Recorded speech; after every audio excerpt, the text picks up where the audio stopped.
Beginning, the middle, and here we are today in the present day of moving together. And unity is such an important topic for our country, for people at large, for the Commonwealth of Massachusetts, for our neighborhoods, for our Mashpee Wampanoag tribe. When we look at a country today that is so diverse and challenged with identity, challenged with who we are as a nation, challenged with politics, challenged with ideas, thoughts, and presence that sometimes we as human beings and individuals just don't understand. But yet, we have been given perspective. We've been given thoughts, we've been given ideas, and together with the perspective, thoughts, and ideas, we have to build unity. And unity is so important.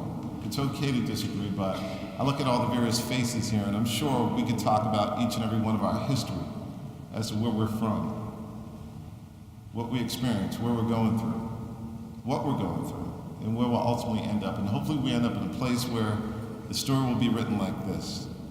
We rejoiced, we came together, we differentiated between things that we may have not understood, but we shared thoughts and ideas that brought us together as human beings. So that united we stand, because we're not going to fall. And I truly believe that if we hold on to each other in such a way, we can stand strong. We're at the Statehouse celebrating really a modern-day Thanksgiving, a message of unity, a message of acceptance, a message of how, as a Commonwealth, we can raise the level of dialogue between the political parties, between various religious groups, but also between cultures. And so being here on the precipice of Thanksgiving, being with the Wampanoag tribe and having a message of the original peace agreements made between the two, I think is a great place to start this dialogue. But clearly this is only a beginning of a dialogue of unity, but it's definitely an event that brings us in focus around the Thanksgiving holiday. One of our beloved Massasoits, his name was Usamiquin. He consulted with the chiefs of the Wampanoag Nation, and together they agreed they would enter into an agreement and give protection, food, and friendship to the pilgrims of the Mayflower. The pilgrims, in turn, agreed to remain on the land in a peaceful and respectful way and aid the Wampanoag should any other people from England come and try to do us harm.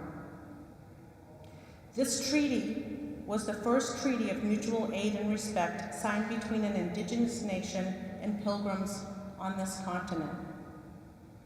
Usamiquin had a vision of diversity and philosophy, of mutual education, the right of the pilgrims to have their language and culture without interference, and the free exchange of ideas and religion.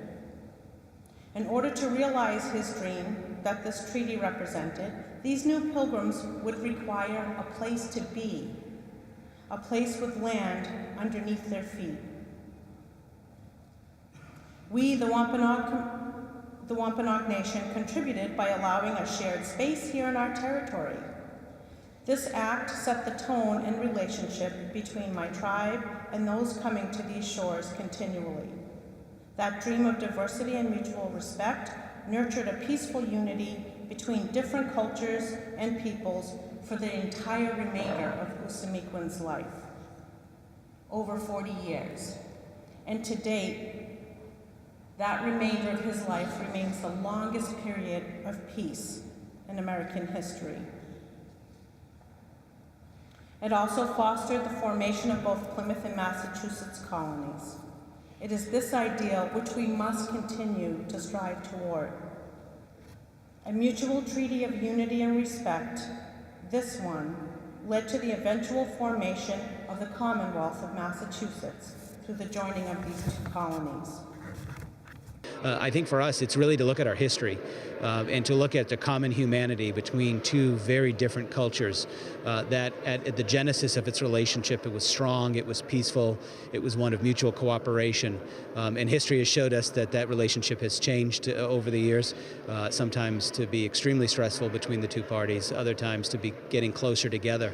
And so hopefully we're at an era where our dialogue will be about how to bring back those original principles, how we recognize the heritage of the tribe, tribe and their inclusion in the culture. Recognizing November 2017 as National Native American Heritage Month.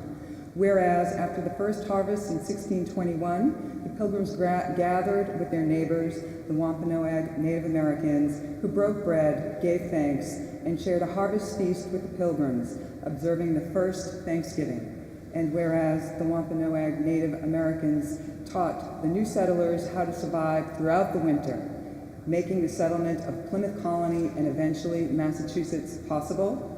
And whereas Native Americans have influenced every stage of America's development since helping early European settlers survive and thrive in the new land. And whereas Native Americans have shared their rich history, culture, traditions, and respect for nature passed down throughout generations. And Rep. Vieira will read the rest.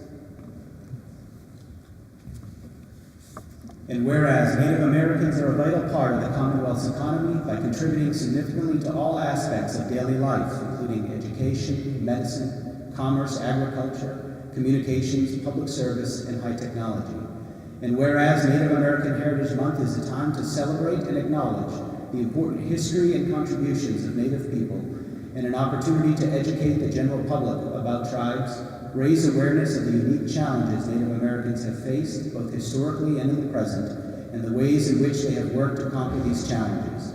Therefore, be it resolved that the members of the House of Representatives hereby offer gratitude and recognize November as Native American Heritage Month, and be it further resolved that a copy of these resolutions be forwarded to the Clerk of the House of Representatives, by the Clerk of the House of Representatives, to the tribal councils of the Mashpee Wampanoag Indian Tribal Council, the Wampanoag Tribe of Gay-Hetachina, the Nipmuc Nation, the Commissioners of the Massachusetts Commission of Indian Affairs, and the Board of Directors of the North American Indian Center of Boston.